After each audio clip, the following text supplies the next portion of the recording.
चमचमीत खमंग रेसिपीसाठी रुचकर मेजवानीला सबस्क्राईब करा आणि बेल आयकॉनवर क्लिक करा।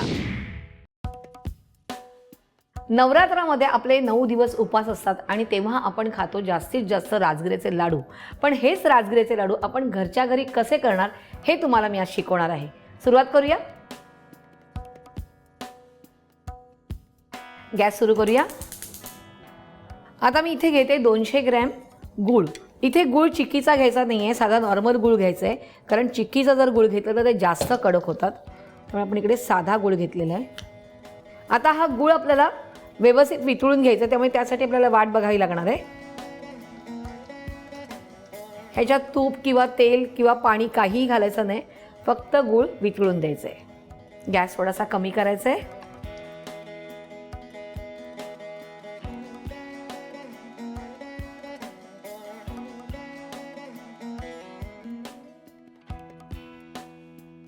छानपैकी गूळ वितळलेला आहे आणि जास्त त्याचा पाक करायचा नाहीये, कारण तो जसा जसा उकळत जातो त्याचा पाक तयार होतो। आता आपण काय करणार आहे, गॅस कमी करायचा आहे आणि त्याच्यामध्ये राहील तेवढा राजगिरा टाकत जायचं आहे।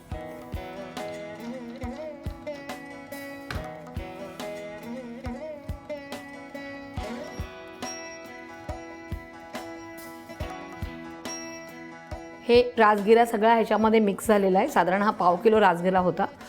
छानपैकी मिक्स करून घ्यायचं आहे आणि हे ऑलमोस्ट डन आहे। आणि आता आपण गॅस बंद करूया आणि थोडंसं थंड होऊन द्यायचं, नाही तर हाताला चटके बसणार आहेत, त्यामुळे थोडा वेळ आपण वाट बघायची आहे।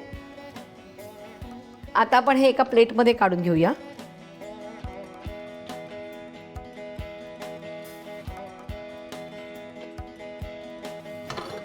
आणि आपण आता ह्याचे लाडू वळून घेऊया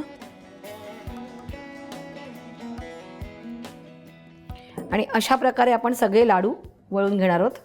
ह्याचा शेप तुम्ही पाय तसा करू शकता, तुम्हाला जसा मोठा पाहिजे तसा, लहान असेल तरी चालेल। हे लाडू प्लेटमध्ये काढल्यावर पटापट वळायचे आहेत, गरम गरम। अगदी पूर्ण मिश्रण थंड होऊन द्यायचं नाहीये, मग ते वळले जाणार नाहीत।